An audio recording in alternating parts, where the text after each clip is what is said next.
San Francisco de Quito, the capital of Ecuador, sits at over 9,000 feet above sea level. Quito's volcanic peaks straddle the equator, the invisible line around the center of the earth after which this South American country was named.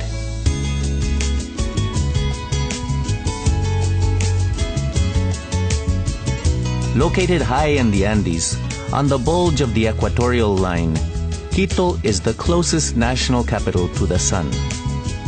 Fitting for a place at the intersection of two hemispheres, there is symmetry everywhere you look.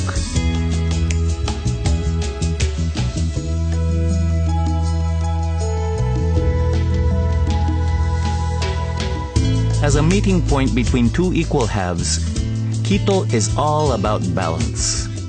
Just like the Earth, it's intersected by an imaginary line, separating the UNESCO-protected Old Town from the trendy New Town, mirroring the past with the present. To see both halves at once, take the gondola up the Pichincha volcano. On these slopes, a historic battle took place that resulted in Quito's liberation from Spain in 1822. Declaring victory was independence leader Antonio José de Sucre, whose statue stands far below in front of the Santo Domingo Church.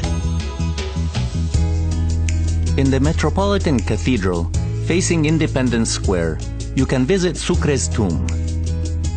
Despite being one of the oldest cathedrals in South America, the lofty building still impresses anyone who enters its cool interior. Many artworks incorporate local interpretations of the Bible, such as the guinea pig served for the Last Supper. The cathedral's blend of indigenous, European, and Arabic styles became known as the Quito School of Art.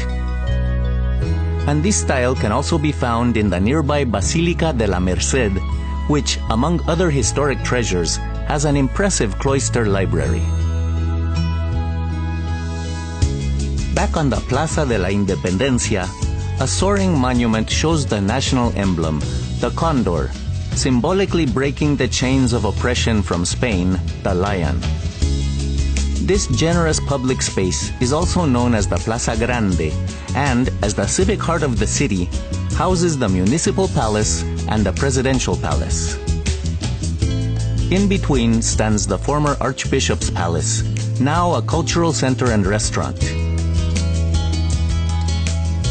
Take a seat on a patio balcony to sample authentic Ecuadorian food, such as a hearty potato soup and deep-fried plantains with cheese. After lunch, take a taxi to Ichimbia Park, on a hill just to the east. Its contemporary cultural center is wonderful, but the main attraction here is the view.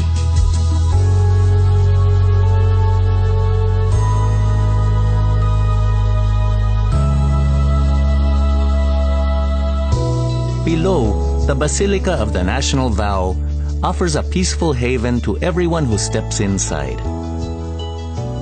The sunlight filters in through the stained glass windows, creating an ethereal space.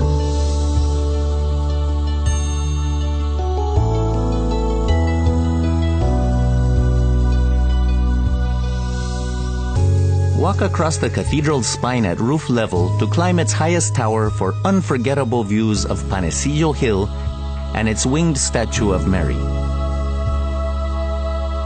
The artwork was inspired by Quito's Madonna, a precious statue kept safe in the church on the Plaza de San Francisco. This square was an important marketplace in pre-Inca times, and in its underground passageways, you can still buy local artifacts.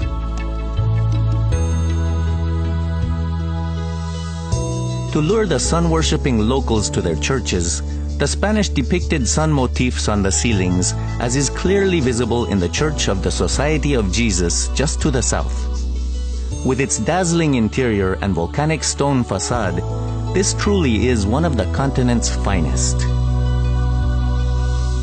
A good place to end your tour of the Old Town is the nearby ancient thoroughfare, Calle La Ronda.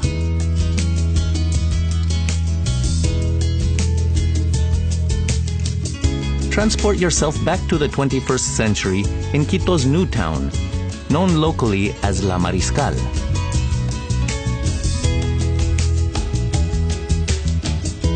The area around Plaza del Quinde is an energetic jumble of colors and styles, and so is the nearby craft market.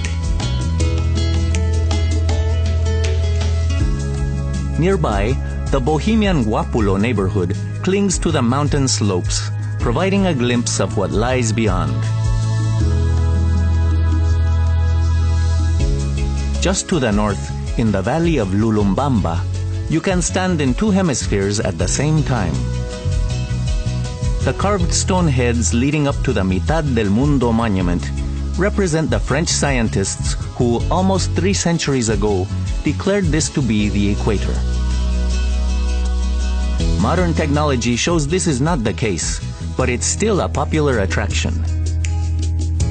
The Intiñan Solar Museum, less than 800 feet away, lays claim to be on the real equatorial line. The entertaining experiments aim to show a change in the pull of gravity, although in reality, the effect is too minute to observe with the naked eye.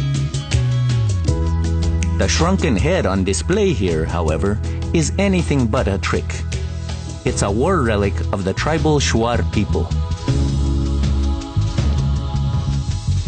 Many of Ecuador's surviving indigenous people still live off the land. This rural region may be poor, but its volcanic landscape is extremely fertile and rich in biodiversity. A prime example is the Pululawa Geobotanical Reserve, one of South America's first national parks and one of the largest volcanic craters in the world. Pululawa is Quechua for cloud of water, and the caldera is often shrouded in mist. Of similar mystical appeal is the Maquipucuna Cloud Forest Reserve, a lush paradise for hummingbirds.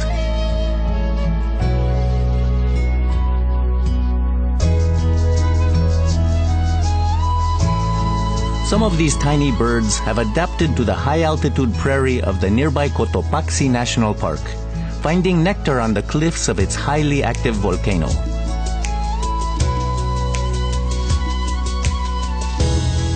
Despite volcanic eruptions, earthquakes, and power struggles, Quito has always recovered its equilibrium and today continues to shine.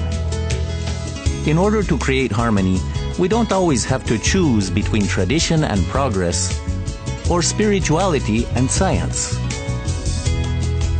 Come take a journey to the middle of the world and find wonder and wisdom in Quito.